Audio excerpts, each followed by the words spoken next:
There have been a lot of different versions of Dungeons & Dragons over the years, leading up to the most recent version, 5th edition.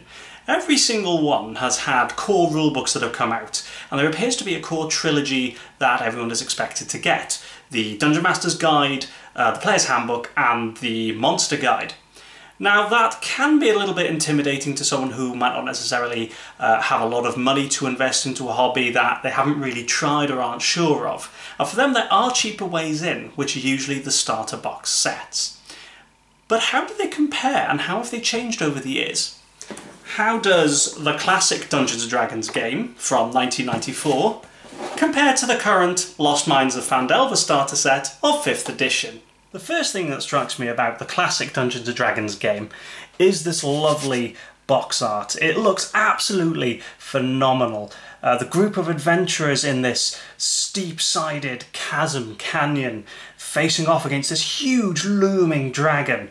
This thing is massive. Look at it in comparison to the size of this fighter on horseback, the wizard here. He's huge. His arm span reaches across to each side of this little canyon, and his wings curve and sweep back up, mirroring the side and angle of the chasm. I think this is a brilliant piece of artwork. I absolutely love it, and it's really kind of the first encounter that I had with it was just seeing this, and it's really nice. I absolutely love this. I think it's quite an iconic piece of artwork, really.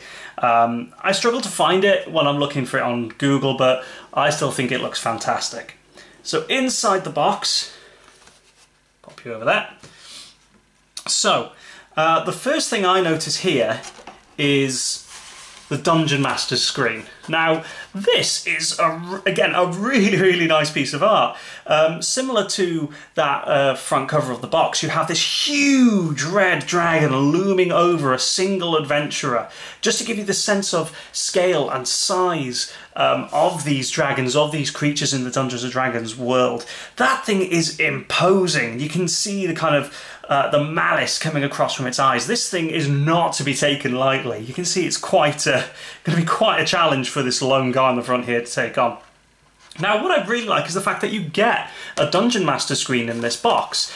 And on the inside you've got, I'll try and get this on camera, you've got the various tables like, here we go, try and get this in.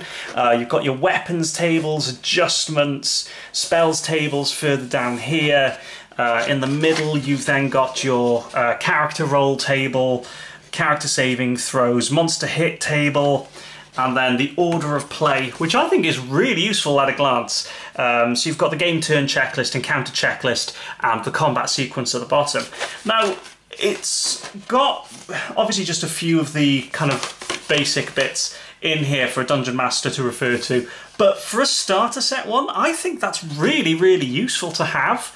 And it gives DMs kind of something to roll behind or to take notes behind so that the players can't see. As you have in a full game using the core rule set, you find most DMs use a Dungeon Master screen. I think this is really nice to actually have in the box, and it's quite a nice sturdy card material as well, so it doesn't feel like it's going to wear out particularly quickly.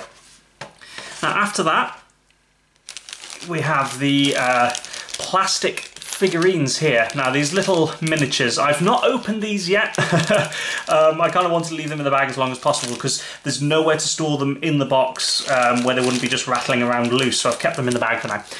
But you have a dwarf, magic user, a rogue. Sorry, I can't see these very clearly because they're still in the bag, but I'll get them up closer to the camera here. There we go.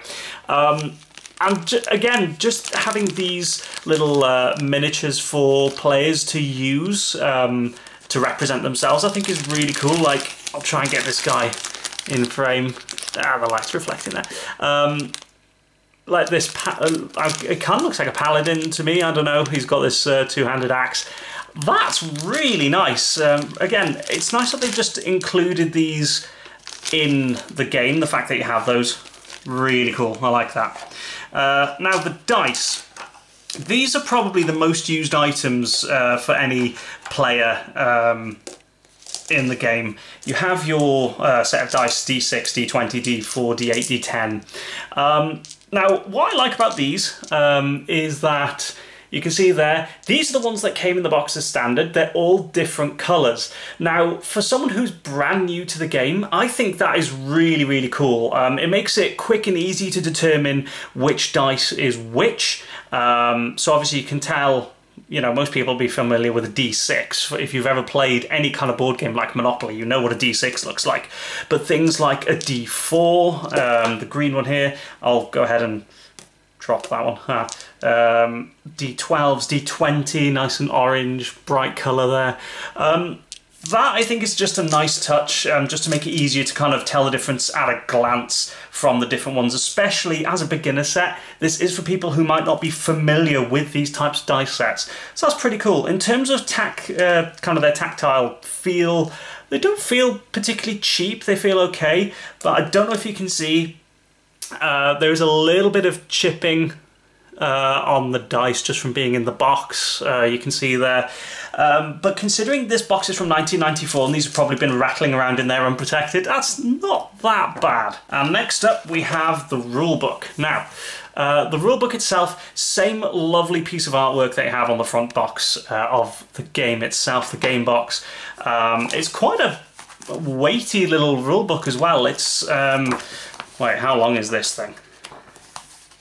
It is 128 pages, and you've got your character sheet at the back here. Sorry, just trying to get that in angle. There we go.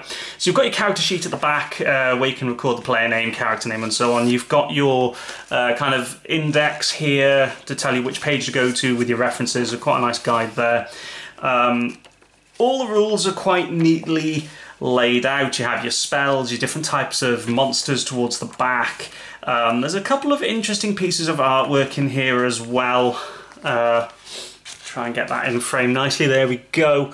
So you do have some artwork to go along with the important pieces of text in the grey boxes and examples of how to use things, rules in the game.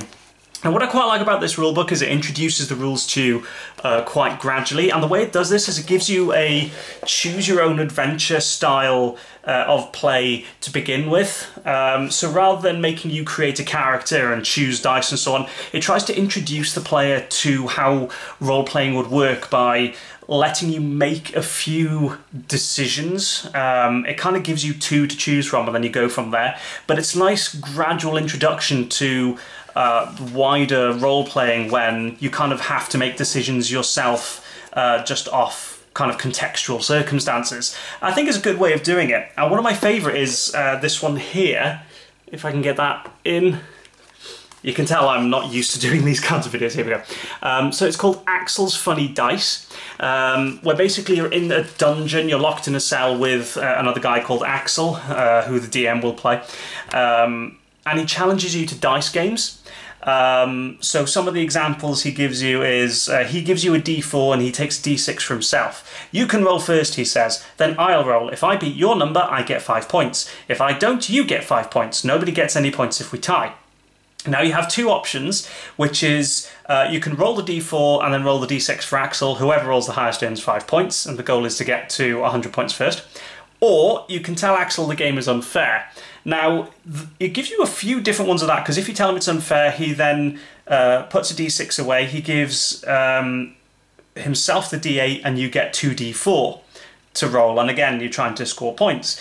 And you can do this a few times for the different varieties of dice, the D10, the D12 and the D20, and eventually it gets to the point where you figure out every single one of these is a completely unfair roll, which is pretty cool because it gives you a bit of familiarity with the dice and kind of the odds of rolling.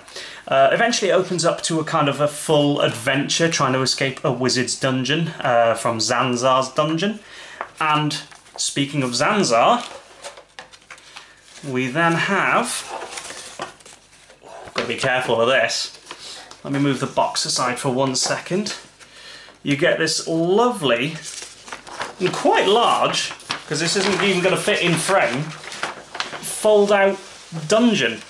And this is what the rulebook follows. As you go through this dungeon, you start off locked in room 1 in this cell, and you eventually move to room 2, 3, 4 and so on.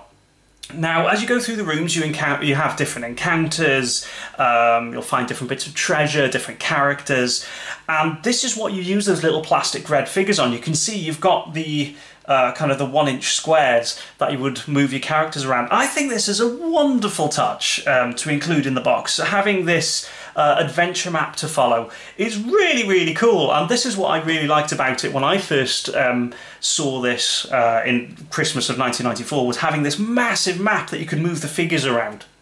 Now, this isn't the only thing, or even the figures aren't the only thing to put on the map. You also have, now I haven't popped these out because, as I say, this is quite a new one and I want to keep it in good condition. You have these little paper fold-over characters, and you'd use these for your encounters in the game, and again, you'd put those on the map along with your red figurines in the box. So you've got Axel, who's the...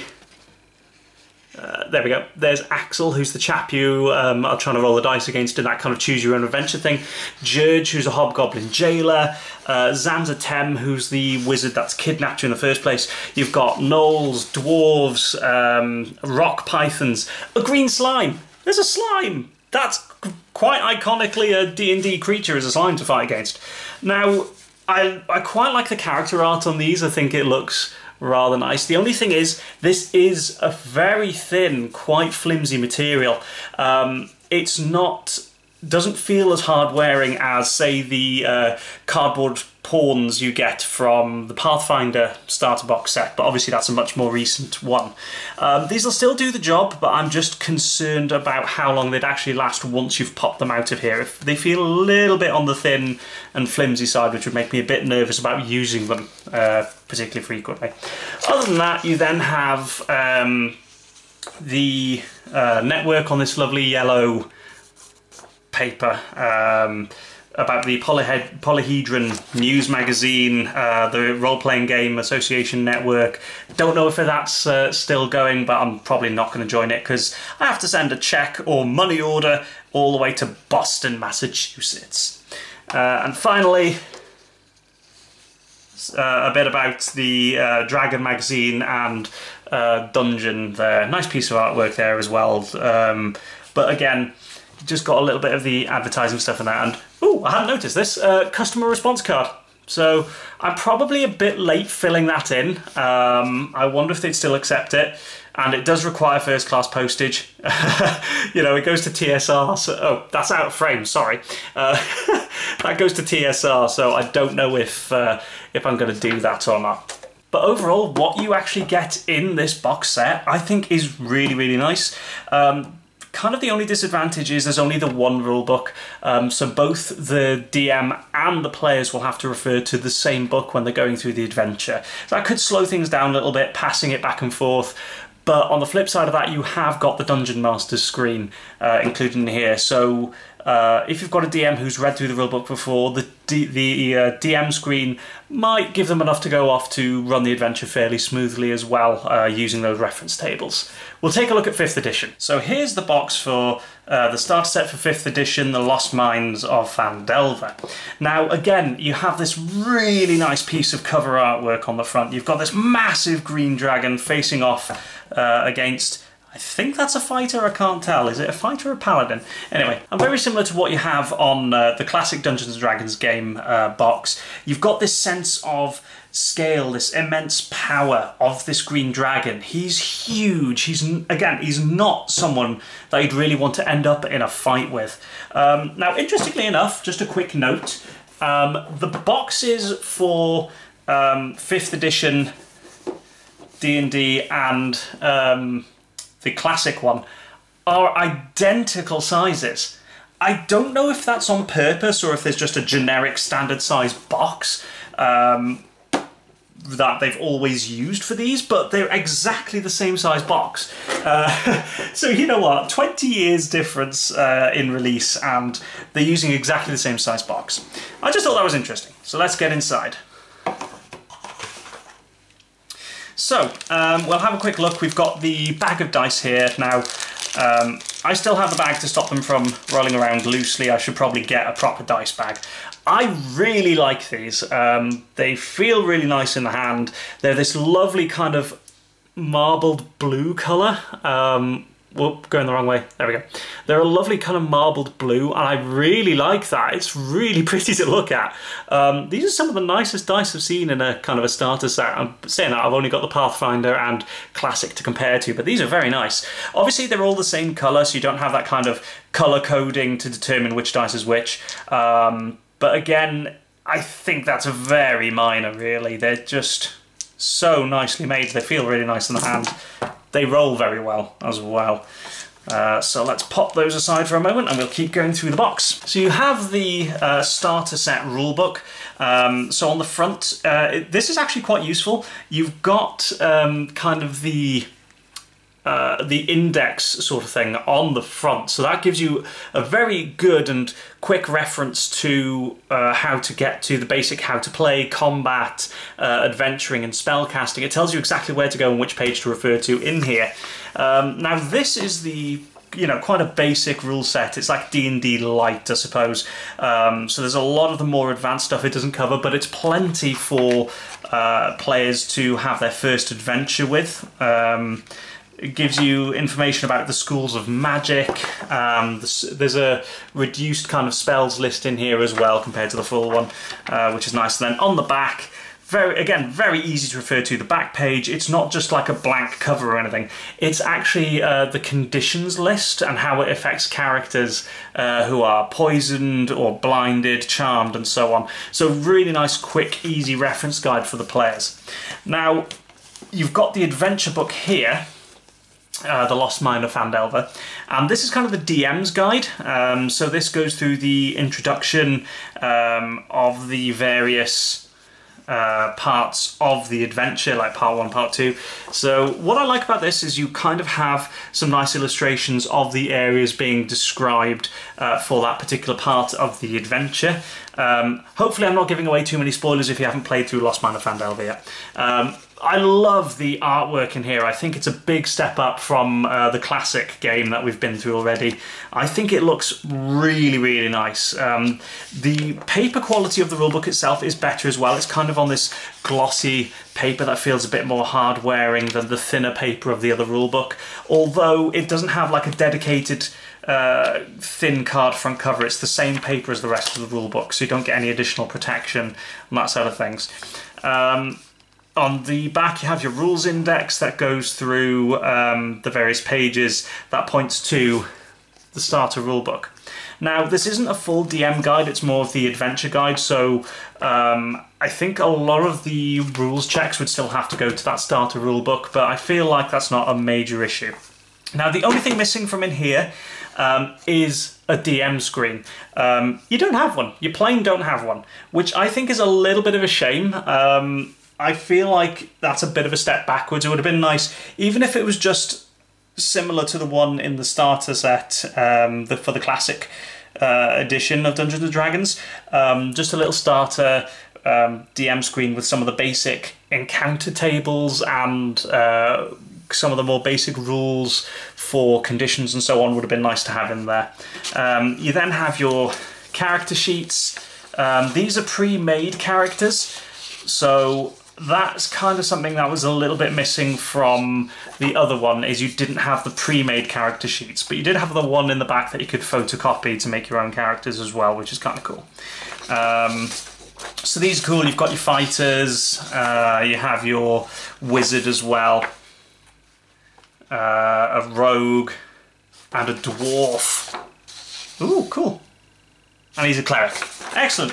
So yeah, you do get a couple of nice pre-made, predetermined characters, but no real information on how to create your own. And then just a little leaflet about Dungeons and Dragons and going to the website to find a shop or somewhere near you that does the encounters. And again, another photocopyable character sheet here, which is quite cool. And that's all you get. You then have this, if I can get it out, there we go. You have this kind of card spacer in the bottom, and there's nothing underneath it, which makes me wonder why this was the same size. It's the same depth, as the other box set, and I feel like you get more in the other one. There's no kind of dungeon map. Kind of makes sense because it is a longer adventure, The Lost Mine of Phandelver. You do go to more places, but it would be nice even if you had a couple of printed maps that you could put on the table for the players to kind of refer to so they can picture where they are a bit more clearly. You do have the maps in here. See if I can... Yeah, there we go. So like the Red Brand Hideout, you do have a map in here for that, but that's quite small and it's in the adventure guide for the DM. So the DM has to try and share that without showing what's going to happen, rather than just having like a printed blank one with none of the encounters listed on it or anything like that. So that's, I mean, a little bit of a disappointment, but there's some kind of map in there at least, just not a nice big fold-out one. And that's another thing, you don't have any of the kind of figurines or kind of monster card layout thing, fold-over characters that you can use. Everything kind of takes place in the theatre of the mind with this one. So unless you're going to make the maps and characters, miniatures and models yourself, you really have to describe everything very clearly for your players to kind of understand. But I think it's still a good box set to begin with. You get all the essentials that you would need. Obviously 5th edition's moved on a bit. I think it's less about the miniatures and characters on the board than it is your character interactions and how you deal with certain situations. But yeah, it's still a nice box set, and I think it's probably worth picking up if you're interested in D&D and haven't really played it before. So which of the two starting sets is the best? Is it the 1994 classic Dungeons and Dragons box set, or 5th edition's Lost Mine of Phandelver? I think personally Lost Mine of Phandelver has a longer adventure to go through. There's more locations, there's more to do with it, there's the whole faction gameplay, and there's the two separate books, the rule book and the adventure book. Makes it a lot easier for the DM to refer to what's happening through the adventure without taking the kind of reference book away from the players. The only downside of that compared to the classic one, I feel like you get more within the box with this one. You get your little figurines, you get the card encounter creatures that you can fold over, and you get a massive dungeon map in here as well, which I think makes it a lot easier for players to imagine and refer to where they are and their space within the world without having to necessarily kind of focus so much on that in the theatre of the mind. Unless you're going to make the maps yourself, that's the only drawback I think you have with 5th edition, is it's going to be a bit harder for players to kind of picture the environment and the surrounding unless you can give them the maps in the adventure guide to refer to, which could result in spoilers depending on the type of player you have and whether they're going to ignore the reams of text underneath those little maps. I think they're both brilliant box sets though. I remember playing the classic one. I don't know why I'm patting it down there because you obviously can't see it. I remember playing this one with my brother a few times, going through those choose your own adventure style examples that you get in there to get used to how role-playing works, and having the characters to move around the map was pretty cool. But I did quite quickly lose interest with it because we were too young, but I think now that's pretty cool. Lost Mine of Phandelver, haven't actually played it myself, but I really do like the idea of the campaign that you have in there with the Lost Mine itself and the different factions, and I think they're both great. It's going to be down to personal preference, but I think 5th edition for me just kind of edges it out. And obviously because it's current and you've got all the new rule books and resources that kind of go with that on the website, it's obviously currently supported by Wizards of the Coast. But yeah, what did you think? Which one do you prefer? Have you had experience with either of these? If you had to choose between going with Dungeons and Dragons Classic or 5th edition, which one would you go for? How long have you been playing for? Let me know what you thought in the comments down below. Thank you very much. I'll see you next time. Bye-bye.